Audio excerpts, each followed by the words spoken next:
But I thought that was all political. But like most of this is all political anyway. It's all politics. It's all new age liberal bullshit politics.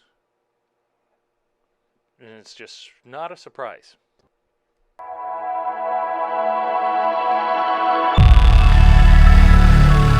Okay, I had a suggestion, and one of you guys suggested that I should check out the whole episode of Everything's Going to Be All White.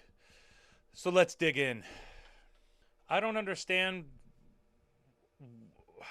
It already feels like it's purely politics. I know, that's a surprise. It already feels like it's purely politics because they're going to January 6th. What does January 6th got to do with anything? I'm sure it's probably a bunch of white people, and they're probably going to be like all those white people racist, I'm sure. But let's give it a shot. Now I'm seeing just a bunch of Trump supporters walking out with their Trump signs, being all happy with their Trump signs. But I don't see any racist stuff. But I'm sure if you look at them and you say that they're all white, surely you probably think that you're probably going to be racist towards white people if you don't like white people.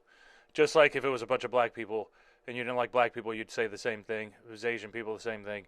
I mean, this stuff is so boring. It's like, but let's go. Oh, that's all. Yeah, it's so weird, man. Oh, if you're a true white patriot. They start off with talking about the January 6th thing, but what's a true white patriot? Jeez, man. This is so, ugh. All right, let's go. Everybody knows Little White Lies is an explanation. And now they have to break down white lie, what Little White Lies are, which has no bearing on any type of race or ethnicity at all. It's just an explanation for the type of lies that people do when they don't want to hurt somebody's feelings. Yeah, sure, honey, you look good in that dress. Those types of things. Yeah, that's a little white lie. That's normal human shit. Ooh. White people are just ignorant. Simple as that. See, the language that these people are using, man, this is nothing but pure hate. It's not an informational thing. It's purely hate propaganda. America would have had a one, but this is one of the best places to live in the world.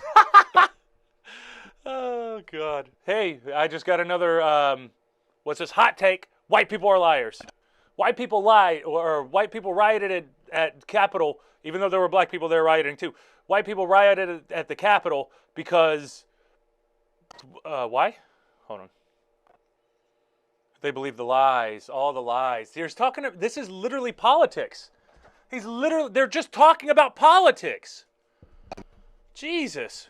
They're being racist towards white people, obviously, but they're being political too. Like they're pushing their ideology in there as well, so they can be like, well, you know how evil all these white people are. You don't want to be white. You don't want to be these white people. You want to be not these white people. Be separated. I don't understand how they can act like it's a big deal for a riot to happen in America. There's been a lot of riots going on in America, especially recently. Lots. Not only one. Not only a January 6th one. Not only one. Jeez. Everybody has their own perspective. Is Jesus, now they're going through, is Jesus white? Yeah, I thought this whole time Jesus was Jewish, right? Isn't Jesus Jewish?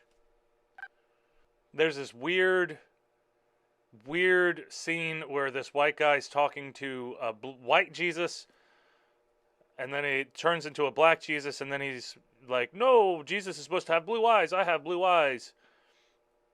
I don't even know what to say. Like, there's people who watch this and actually believe it. It's crazy. You got this weirdo, and now this weirdo is painting Jesus white. He's taking dolls of Jesus and painting them white. Like, this is so crazy, man.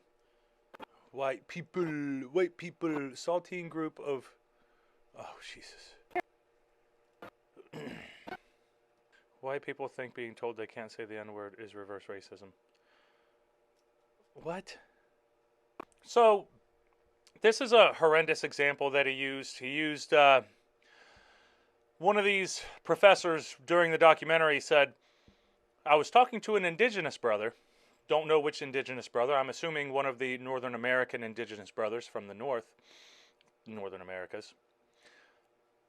And he was explaining to the indigenous brother that George Washington owned 300 slaves. And then the indigenous brother had no idea how you could own slaves. He didn't understand the concept. Now that's complete horseshit. Natives had slaves too. They enslaved each other, they enslaved other tribes, all the way down to the southern indigenous people as well, in the southern Americas. They also caught slaves. When the Europeans first started coming over to the Americas, they made deals to get slaves. They made deals with each other. They were selling slaves, and they weren't black people. They were indigenous people. So, I don't know. I'm sure this is a very smart professor. He's done his time, but how much... I don't know. I don't know how biased this is, because you're saying shit that you know is not true. You're saying shit that you know is not true. And this is like a dude who has a very, very high position in a university. Tells you what's going on, right? Tells you what's going on. And I love the fact that majority of the talking heads that they have in here, they were like, well, what one of your favorite historical people from America that were white? What's some of their favorite stuff? And they couldn't think of anybody.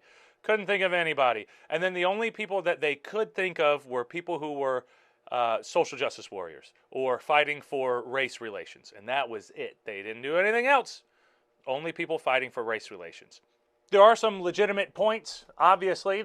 You have to have some legitimate points, and especially a lot of the stuff when they're going through the laws in the 17 and 1800s.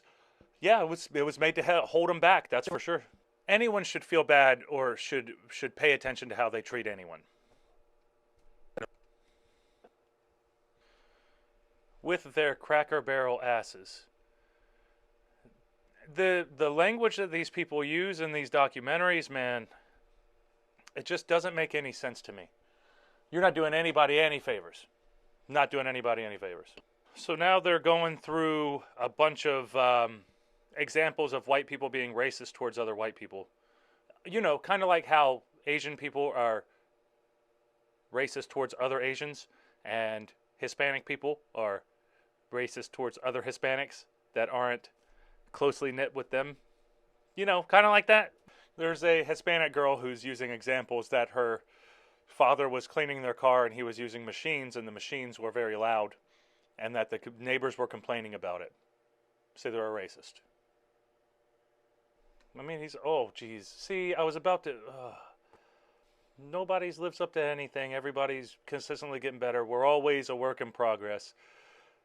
And he had like the most reasonable statement. He had the most reasonable statement. He was like, "Hell no, man. We ain't all perfect. We're working on it. We're trying to get there, but we got to try." And then all of a sudden you hear the voice go, "Oh, if white people, like what the fuck?" We're all in it together, guys. We're all in it together. It's not only one. A lot of people can take a bunch of blame for a bunch of different things, but it's weird. Weird. You're putting a collective blame on people like that. Collective blame. It is a bad thing. Now they're showing videos of Karens, and they're like, "Well, at least we have the white version." Like, yeah, everybody knows that those have been around. They've always been around. They've called them different things, though. Everybody knows that. That's everybody. Everybody's got their stereotypes. I'm getting tired of listening about white people. It's kind of boring. White people ain't that interesting. Now what? Wait, what? This guy is the most. He's the worst. He's the Uncle Tom of the whites. It's funny because he's literally saying something racist, and he's like, I know that's bad, but he literally just said that anytime he sees a white person with any type of an American flag, he assumes that they are a Trump voter. I know that's bad, but what a one-way street. It's such a weird point that they're trying to make with the January 6th thing, because they're saying that the January 6th thing was about showing black and brown people that they're not going to stand for it, I guess. I don't know. That the white people aren't going to stand for it. But I thought that was all political. But like most of this is all political horseshit anyway. It's all politics. It's all new age liberal bullshit politics. And it's just not a surprise. All right, I just finished it, and I don't know if this was a self-fulfilling prophecy, but they had the awkward white guy saying, "Oh, yo, I just watched a show with no white people. Can you expect this? You got to expect this to be and it's just kind of funny that just the ratio that it got, and yeah, it was pretty much canceled because a lot of people did not like it at all, and it's mainly because of the tone that it went about it. It's not going over factual historical things that have happened, but the way that they're going about it and the way that they're telling the stories, not sensitive to human beings at all. And people do not like when you come at them for things that they had nothing to do with. Not a single thing. Not their fault, not one bit. You can't decide who your parents are. You can't decide where you were born. So with all that being said, let's come together, guys. Look, we all have things that we don't like about each other. You can go to the race thing, but then when you go to individual personalities don't even get along with each other when they're the same race. So there's so many different things that make people like each other and hate each other, and I think that race is just another one of those little pieces of information, little pieces, little variables that people that people use as an excuse to hate people. They can hate people because they don't like how loud they are, they don't like how quiet they are, they don't like the color of their skin, they don't like the sound of their voice, they don't like the smell of their hair. There's so many things that you cannot like people for. And this whole documentary seems like it was trying to push people apart. It's trying to push black and brown people together and then white people separate in their own little island so that they can sit on their islands and hate each other and hate each other and hate each other. And it's like, is that healthy? Is that going to be good for the country, for the human civilization? Human civilization as it stands? Probably not. We probably all need to come together and not nitpick little things about each of our personalities that we do not like, or our cultures as a whole, as a people. At the end of the day, guys, we have to make sure that we're paying attention and we're vigilant to people who are trying to separate us, and try not to get angry about information that may or may not be true, but it always depends on how it was delivered. Because we live in a different time and in a different world than anybody in history has ever lived as well. So, with all that being said, I hope you guys have a great night, great day, great evening. Keep your head up.